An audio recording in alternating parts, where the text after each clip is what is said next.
You ever notice how some people can just say no? Like it's the most natural thing in the world? Can you cover my shift? Nope.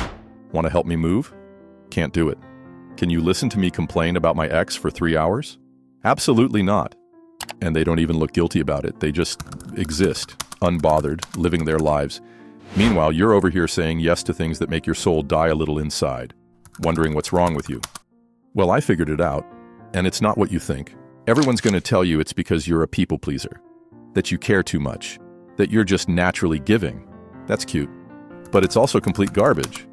The real reason you can't say no? You're terrified that people will realize they don't actually need you. Ouch, right? But stay with me because this gets worse before it gets better.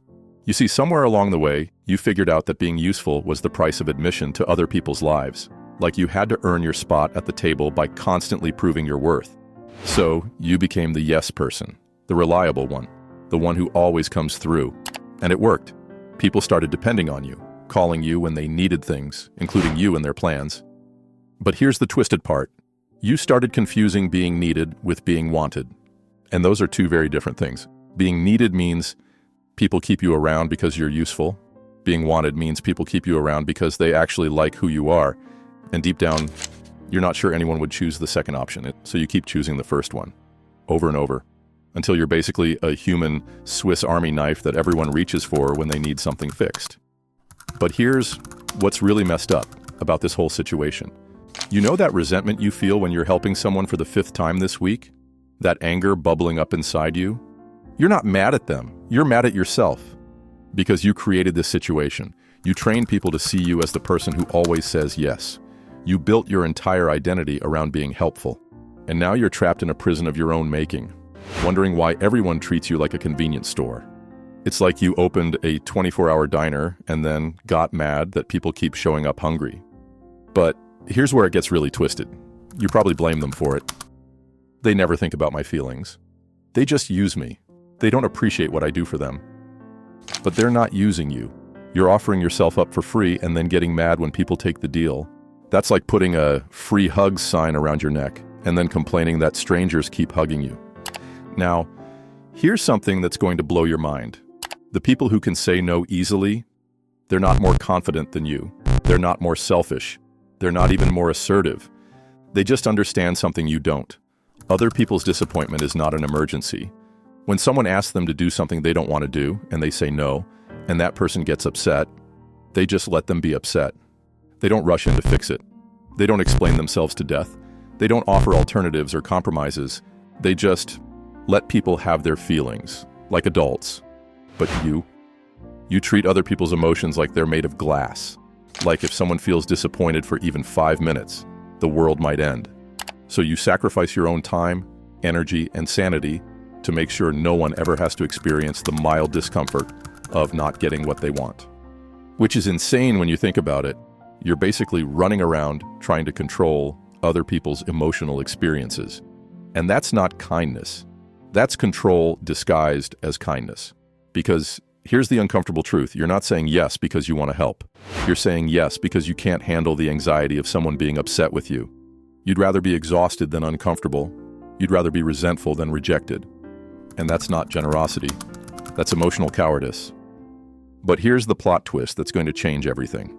The people who actually care about you don't want you to say yes to everything. They want you to say yes when you mean yes and no when you mean no. Because that's how they know your yes actually means something. When you say yes to everything, your yes becomes worthless. It's like printing money until it has no value.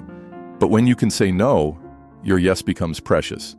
Because people know you chose to say it. Think about it. Who do you respect more?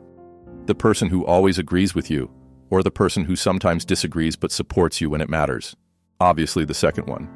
Because you know their support is real, not just automatic. Same thing with favors.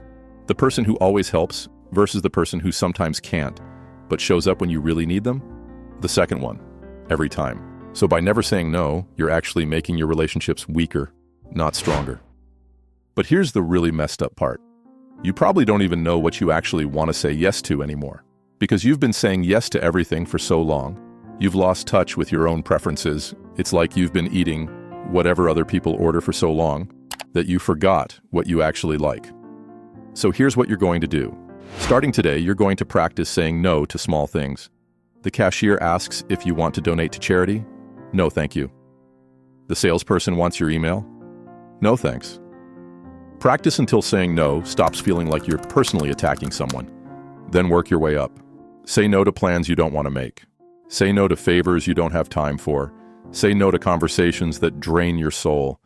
And here's the key. Don't explain yourself to death. No is a complete sentence. You don't need to write a dissertation about why you can't do something. Because here's what happens when you start saying no. You discover who your real friends are. The people who stick around when you're not constantly useful to them. And you start having energy for the things you actually care about. Instead of being spread thin across everyone else's priorities, you become someone people want to be around, not just someone people use when they need something. If this made you realize you've been running a charity for people who don't deserve it, hit subscribe. I make videos that help you stop being everyone's emotional support human.